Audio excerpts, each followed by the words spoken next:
안녕하세요. 오늘도 사연살롱을 찾아주셔서 감사합니다. 결혼 3개월 차 새댁이에요. 여러분은 혈액형에 대해서 어떻게 생각하세요? 정확히 말하자면 B형에 대해서요.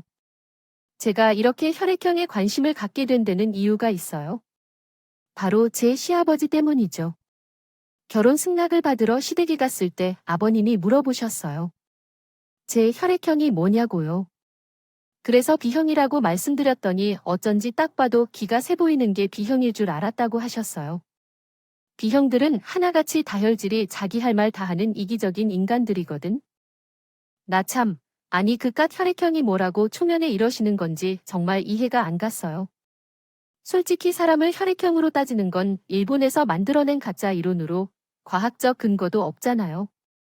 그런데 아직도 혈액형 따져가며 사람을 멋대로 판단하는 사람이 있다니 정말 기가 잘 노르디었죠. 그런데 그날 아버님의 막말은 그게 다가 아니었어요. 내가 사람을 많이 다뤄봐서 아는데 몸매가 너처럼 생긴 애들은 되게 멍청하더라. 왜 그런 말도 있지 않냐? 가슴 큰 여자는 멍청하다고 혹시나 그래서 30이 넘도록 시집도 못 간 거 아니냐? 아니, 이게 말이야 방귀야. 하다 위험한 발언까지 해가며 사람을 멍청이로 만들더라니까요. 참을 인색하면 살인도 면한다지만 그날은 그랬다가 제가 미쳐버릴 것 같아서 어려운 자리임에도 불구하고 작정하고 할 말을 다 해버렸어요. 그럼 아버님은 무슨 형이세요? 나야 성실하고 꼼꼼한 A형이지. A형이 뭐가 성실하고 꼼꼼해요? 쪼잔하고 속 좁고 비겁하지. 앞에선 할 말도 못하고 나중에 뒤통수 치고 복사하는 게 A형이던데요. 아버님도 그런 성격이시구나. 그리고요, 아버님처럼 눈이 선배간인 사람들은 성질이 고약하대요. 관상학적으로 그런 눈을 가진 사람은 상대를 깔보고 거만한 데다 변태스럽고 잔인하게까지 하다 그러더라고요. 뭐, 아버님이 그렇다는 건 아니니까 너무 마음에 담지 마시고요.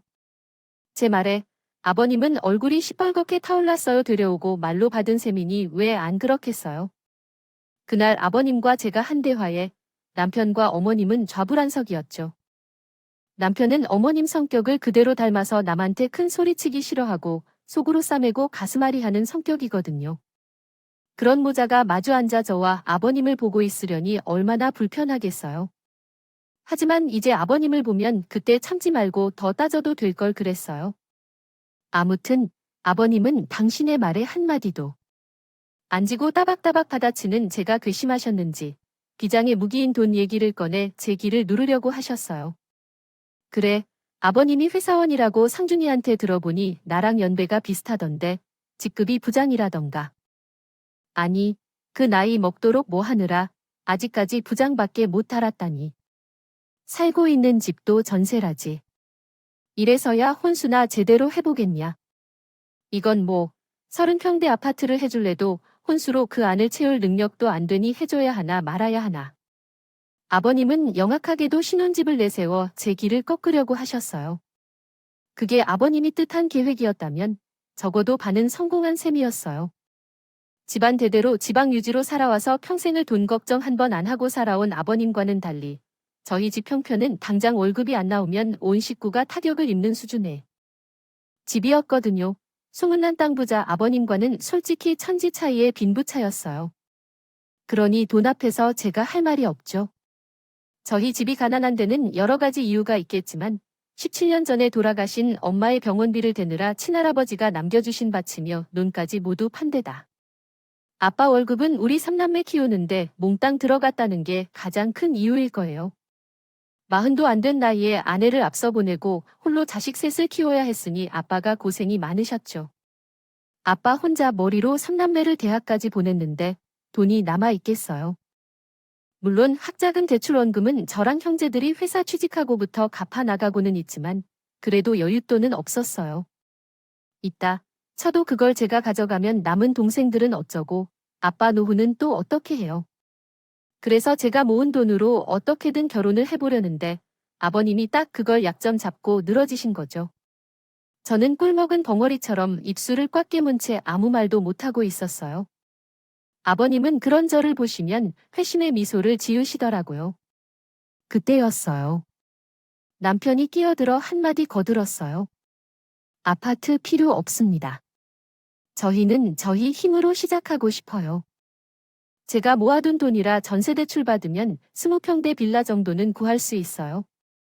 거기서부터 살림 늘려나가려고요. 남편은 저를 보며 싱긋 웃어주었어요. 그런데 저는 솔직한 심정으로 허걱했답니다. 속물 같아 보이겠지만 내심 아니. 아파트를 해주신다는데 그걸 왜 마다해. 우리 힘으로 어느 세월에 서울에서 아파트를 장만하냐고. 이런 생각을 했거든요. 하지만 한편으로는 이런 생각을 하는 내가 아버님이랑 뭐가 다른가 싶어 창피하기도 했어요. 그래서 남편 말을 거들었죠. 그래요, 아버님, 아버님. 마음은 감사드리지만 저희도 성인인 거요. 저희 힘으로 살아볼게요. 결국 저는 마음에도 없는 소리를 했네요. 그러자 아버님은 의외라는 표정으로 저를 뚫어져라 보시더니 정 그렇다면 그렇게들 하라고 하시더라고요. 그렇게 말도 많고 탈도 많던 예비시댁 인사는 끝이 났어요. 그날 택시를 타고 집으로 돌아오는데 머릿속에선 30평대 아파트가 자꾸 아른거려서 속이 아프더라고요. 저도 어쩔 수 없는 속물인가 봐요. 아파트가 뭐라고 이러는 걸 보면 얼마 뒤 남편은 저희 집에 인사를 왔어요. 엄마가 일찍 돌아가신 탓에 저희 형제들에게 엄마 노릇까지 해오셨던 아빠는 회사에 반차까지 내시고 음식을 준비하셨어요. 남편과 집에 도착해보니 아빠표 갈비찜과 연포탕을 비롯해 갖가지 음식들로 항상 가득 차려져 있었어요. 안 그래도 둘 다 퇴근하고 바로 오느라 배가 고팠는데 음식 냄새를 맡으니 뱃속에서 천둥이 치더라고요. 아빠 그런 저희를 보시고는 인사는 천천히 하고 일단 밥부터 먹자고 자리에 앉으셨어요. 동생들 역시 다들 일 끝나고 막 온 참이라 배가 고팠는지 다들 밥그릇에 코를 박고 열심히 먹었죠. 어미게 젖을 빠는 강아지들처럼요. 아빠는 그런 우리를 흐뭇하게 바라보고 계셨어요. 우리 식구가 된 걸 환영하네. 지구가 별건가? 밥대 둘러앉아 함께 밥 먹고 살면 그게 식구지. 한 서방 우리 서연이 잘 부탁하네. 내 엄마가 일찍 세상을 떴다는 바람에 얘가 고생이 많았어. 맞으라는 책임감 때문에 힘들어도 혼자 속으로 삭히고 늘 동생들한테 양보만 하고 살았네. 이제 우리 서연이가 자기 행복을 위해 살았으면 하네. 애비로서 자식한테 늘 짐을 짊어지게 한 것 같아서 늘 미안했거든. 그러니 한서방이 나 대신 우리 애 좀 많이 보듬어 주게나. 내가 바라는 건 그것뿐일세. 아빠는 촉촉해진 눈으로 제 남편한테 부탁을 하셨어요. 남편은 그런 아빠의 진심을 느꼈는지 평소 성격과 달리 걱정 말라며 호언장담을 하더라고요. 그렇게 아빠한테 결혼 허락을 받은 우리는 이후 상견례 날짜를 잡았어요. 주말에 남편과 만나 상견례를 하기에 마땅한 한정식 집도 예약했죠. 물론 혼수며 예단 문제가 남아있어서 걱정이 되긴 했지만 이 정도 진행이 되고 보니 조금은 안심이 되더라고요. 얼마 뒤 드디어 상견례 날이 되었어요. 우리 네 식구는 주말이라 도로가 막힐 걸 예상하고 지하철을 타고 갔는데 생각보다 일찍 도착하는 바람에 근처 대형 서점에서 시간을 때우기로 했어요. 그렇게 들어간 서점에서 중년 여성이 아빠를 보고 아는 척을 하지 뭐예요. 그러자 아빠는 그 여자를 향해 허리를 잔뜩 굽혀 꾸벅 인사를 하더라고요. 딱 봐도 어려운 상대인 것 같았어요. 반대로 여자는 저희 아빠를 아랫사람 보듯하며 인사를 받더군요. 어머, 이 부장님이 이런 데서 또 보네요. 마침 잘 됐다. 안 그래도 얘 아빠 편에 보내려고 했는데 지금 줘야겠네. 지난번 우리 딸의 결혼식 때 고생했어요. 백화점 상품권이에요. 받으세요. 여자는 상품권 봉투를 내밀었어요. 아빠는 한석호 거절을 하셨죠. 아무리 우리 그의 아랫사람이라지만 그래도 우리 집 일 해줬는데 받아요. 이걸로 구두나 한 켤레 사 신으세요. 그날 신고 온 구두는 너무 낡아서 내가 다 창피하더라. 곧 따님이 결혼한다던데 식장에 그 꼴로 갈 순 없잖아요. 이참에 새 구두 하나 장만하세요. 계속 사용하던 아빠는 그 말에 귀가 빨갛게 물들 정도로 창피하셨어요. 그리고 겸연쩍은 표정으로 받으셨죠. 그 모습에 순간 울컥하더라고요. 그동안 신경을 못 썼는데 그제야 낡은 아빠 구두가 눈에 들어왔거든요. 그동안 새 식구 아껴 서느라 바빴지. 딸이 우리 아빠 구두도 생각을 못했던 게 그렇게 죄송할 수가 없었어요.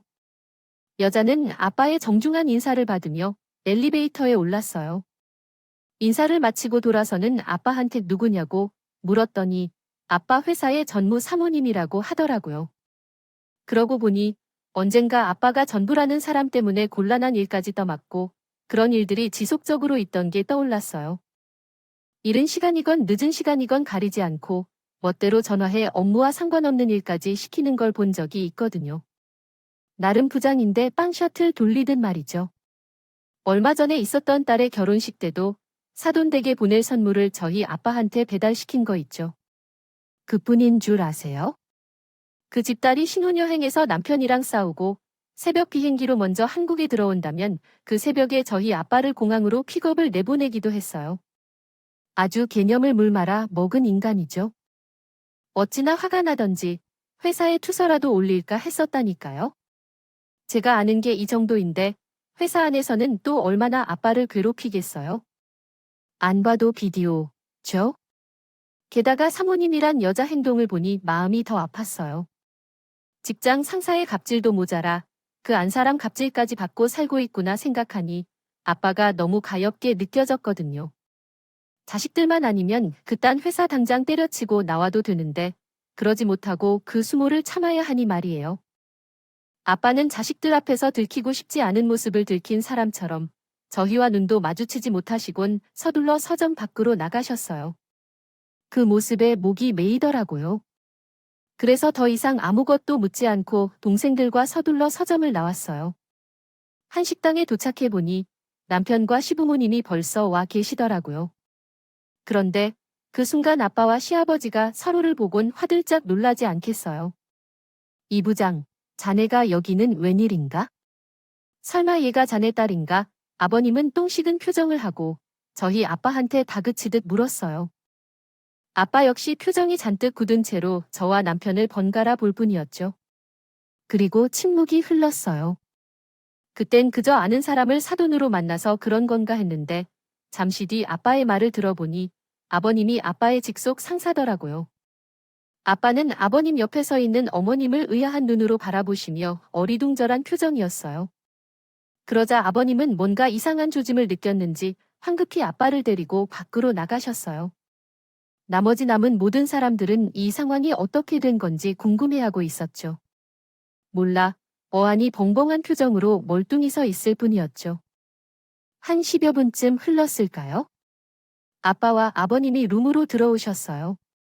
밖에서 무슨 얘기가 오갔는지 몰라도 아빠 표정은 더 어두워졌더라고요. 반면 아버님은 아무 일 없다는 듯 평소처럼 거만하게 행동하셨고요. 부하 직원을 사돈으로 맡게 될 줄 누가 알았겠나? 세상 참이, 부장한테 딸이 있다는 얘기는 내 들었지만 내 며느리가 될 줄은 몰랐네.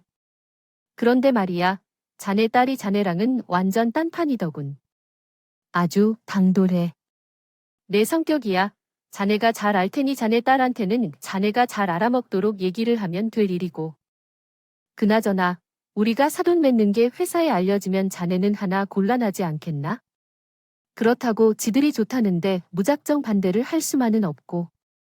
그래서 말인데 결혼식은 좋죠. 락에 가족끼리 모여서 하는 걸로 하세. 요즘 젊은 애들 사이에서는 스몰웨딩이 유행이라고 하지 않나요? 아버님은 마치 직장에서 회의하듯 자기 뜻대로 모든 것을 결정하려 했어요.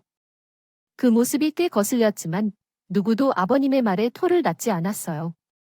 저희 아빠도 마찬가지였죠. 그날 상견례는 아버님 혼자 북치고 장구치는 걸로 끝났어요. 그런데 집에 돌아오자마자 아빠가 절 따로 불렀어요. 서연아, 이 결혼 꼭 해야겠니? 아빠는 아무래도 내키지 않는다는 걸 느꼈나 봐. 직장 상사를 사돈으로 만든다는 게 좀 불편해서 말이야. 아빠는 말끝을 흐리셨어요. 아빠, 그게 무슨 상관이야?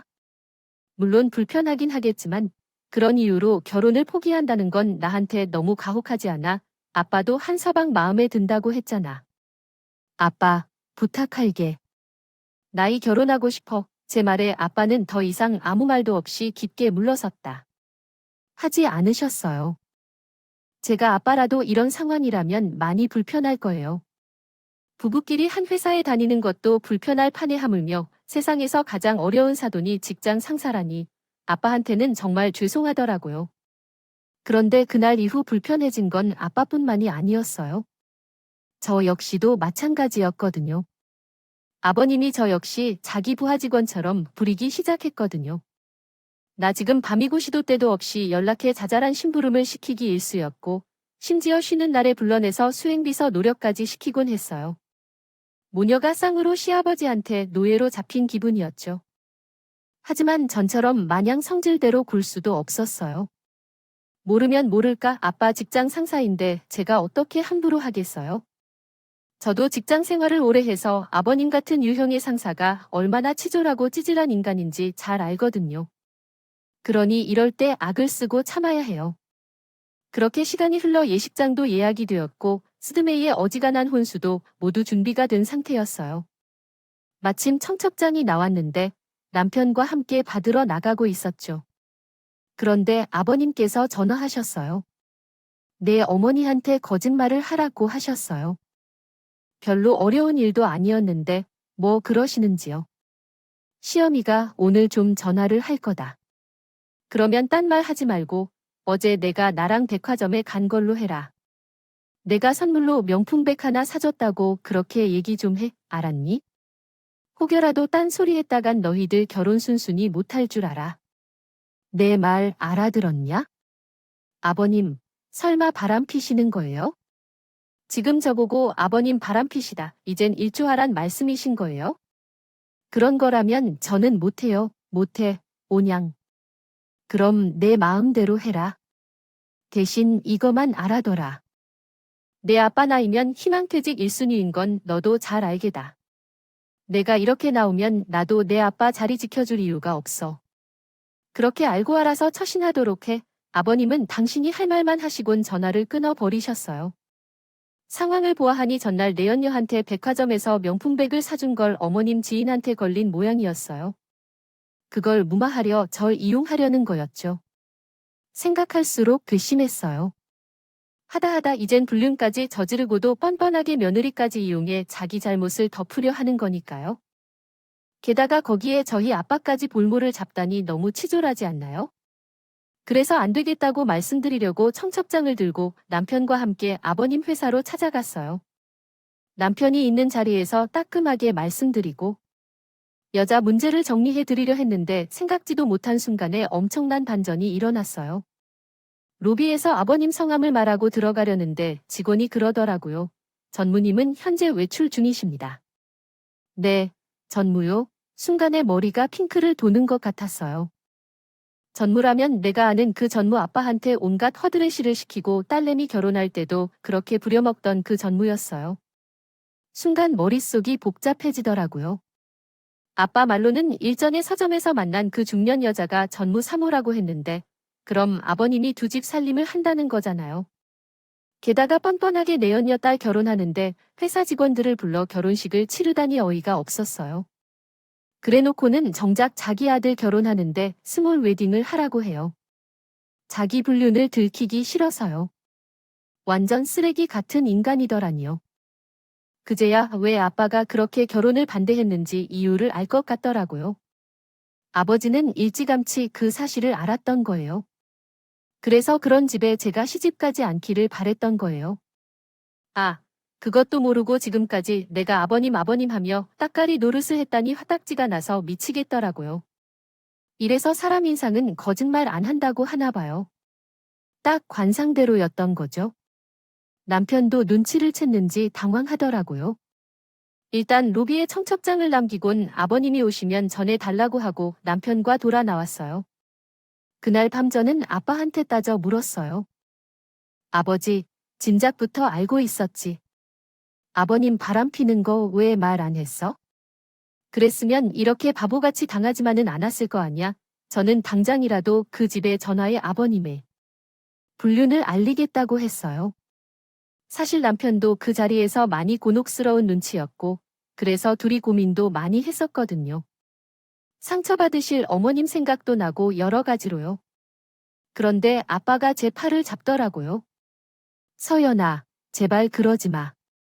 그냥 모른 척하고 이 결혼 그만두자. 아빠가 이렇게 부탁할게. 자식 앞에서 이런 말하기 부끄럽지만 아빠 회사 다녀야 해. 서진이, 서준이 장가 보내야 하고 니들 뒷바라지려면 벌어야 한다고. 비겁하다고 욕할지 모르겠지만 아빤 그렇게라도 벌어서 니들 키워야 해. 그러니까 아빠를 봐서 참아줘. 응 속에선 천불이 났지만 자식 앞에서 간절히 부탁을 하는 아빠를 보니 저도 제 성격대로만 할 수는 없었어요. 그래도 이렇게 당하긴 싫었어요. 그런데 생각지 못한 일이 생긴 거예요. 전날 남편과 회사 로비에 맡기고 간 청첩장 때문에 아버님의 불륜 사실이 회사에 퍼져버렸지 뭐예요. 바람핀 쪽딸이 결혼하고 나선 그 여자와 더 신이 나셨던지 바쁘다는 핑계로 집에서 아버지 얼굴 뵙기도 힘들다는 남편의 말에 청첩장을 아예 회사에 두고 온 거였거든요. 전무라는 직급을 앞세워 직원들을 결혼식장에 동원했던 아버님의 욕심이 오히려 역풍이 된 거였죠. 불과 한 달 전에 전무의 무남 동료가 시집간다는 소식에 얼굴 도장 찍으러 식장으로 몰려갔던 직원들이 한 달 뒤 전무 아닌 아보게 됐으니 말이죠. 거기다 전무 부인 이름도 다르게 찍혀 있으니 완전 빼박이었죠. 아버님은 이미 며느리감이 저였던 아니었던 진짜 아들 결혼식은 가족 예식으로 진행할 계획을 세워놓고 있었던 거예요. 뭐, 이런 사람이 다 있을까요? 불행은 연이어 찾아온다고. 평생 남편 회사에는 발걸음도 안 하던 어머님이 회사에 들렀다가 이 소문을 들으셨지 뭐예요? 물론 거기에는 제가 약간의 바람을 넣긴 했지만요. 어머님을 모시고 아버님한테 점심 얻어먹으러 가자고 했거든요. 평소 조용하고 순정적이시던 어머님은 남편의 외도 사실을 아시고 호랑이처럼 변해버리셨어요. 야 이 미친 영감탱이야. 네가 그리고도 인간이냐? 무남동력 결혼식 그년이 무남동료면 내 아들은 뭐냐? 귀신이냐? 유령이냐? 툭하면 B형 여자가 어쩌고 저쩌고 떠들더니 오늘 B형인 내 마누라한테 한번 제대로 맞아봐라. 어머님은 손톱을 세워 아버님 얼굴과 몸 곳곳에 바둑판 문양을 새기셨어요. 아버님의 사무실 곳곳은 뭉텅이로 뽑힌 아버님 머리카락이 먼지처럼 둥둥 떠다녔어요. 아버님은 당신이 그토록 싫어하던 B형 여자인 조강지처한테 된통 뜯긴 채 무릎까지 꿇고 싹싹 빌었어요. 여보, 오해야 오해해. 사실 그 애는 죽은 내 친구 6달인데 사장이 하도 딱해서 내가 대신 훈준 노릇을 해줬던 것뿐이야. 정말이야. 내 말 좀 믿어달라고. 그 와중에도 아버님은 거짓말로 어머님을 속이려 들었고 이에 더 화가 난 어머님은 아버님 책상에 놓인 명패를 들어 아버님께 던져버렸어요. 미처 피하지 못한 아버님은 명패에 맞고는 쌍코피를 흘리셨죠. 이 썩을 인간아. 어디서 가능성은 혓바닥을 놀려 아무리 급하다지만 죽은 친구까지 가져다 네 불륜을 더 풀어드냐? 귀신은 뭐 하나 몰라. 저 진상 안 잡아가고 너 그거 아니야? B형이 제일 싫어하는 게 거짓말이다. 내가 이날 이때까지 너랑 살면서 내 그것을 새치어에서 나오는 거짓말에 얼마나 진저리를 쳤는 줄 아냐? 근데 이 와중에도 거짓말이냐? 너 같은 건 그냥 되지는 게 세상을 구하는 일이야. 이 썩을 놈아. 그 자리에 동석했던 저는 순하던 한 여자의 화끈한 성격을 제대로 목격했네요. 그렇게 돈 자랑하고 아랫사람한테 온갖 갑질을 하며 살던 아버님은 말년에 망신살 뻗친 채 회사에서 잘리고 어머님한테 엄청난 위자료까지 물고는 이혼을 당하셨어요. 거기다 애지에 중지하던 내 연녀한테도 배신을 당하고 말았죠. 알고 보니 그 딸이 아버님의 딸이 아니었더라고요. 그 사실은 어머님한테 상간녀 위자료 소송을 당한 내 연녀가 자기 죄를 덜어보려고 어머님을 설득하는 과정에서 자기도 모르게 툭 하고 나와 버렸어요. 덕분에 아버님은 돈도 잃고 사랑도 잃고 자식까지 잃은 채 시골 본가에서 돕고 노인으로 살게 되셨죠. 이게 다 자업자득 아니겠습니까? 태풍처럼 한 집안을 쑥대밭으로 만든 사건이 끝나고 저희 부부는 드디어 결혼식을 올렸어요. 비록 30평대 아파트는 아니지만 신뢰와 사랑으로 가득한 22평 연립주택에 둥지를 틀었답니다. 이 둥지에서 시작해 언젠가 인사올 30평대 아파트를 쟁취해 보려고요. 저희 힘으로 말이죠. 아버님의 일을 겪고 나니 아빠가 주는 사랑과 관심이 더 고마워지더라고요. 세상 모든 아빠들이 우리 아빠 같지 않다는 걸 실제로 보고 나니 진득하게 자식을 위해 열심히 살아오신 아빠가 더 존경스러워집니다. 저도 제 자식에게 그렇게 일관된 사랑을 주려고 노력해야죠. 지금까지 제 사연을 들어주셔서 감사드려요. 소중한 가족들과 함께 하세요. 오늘은 더 행복한 시간을 보내시길 바랍니다. 여러분, 사연 댓글에 응원과 현명한 조언을 부탁드려요. 좋아요와 구독은 저에게 큰 힘이 됩니다. 오늘도 좋은 일이 가득하시길 바랍니다.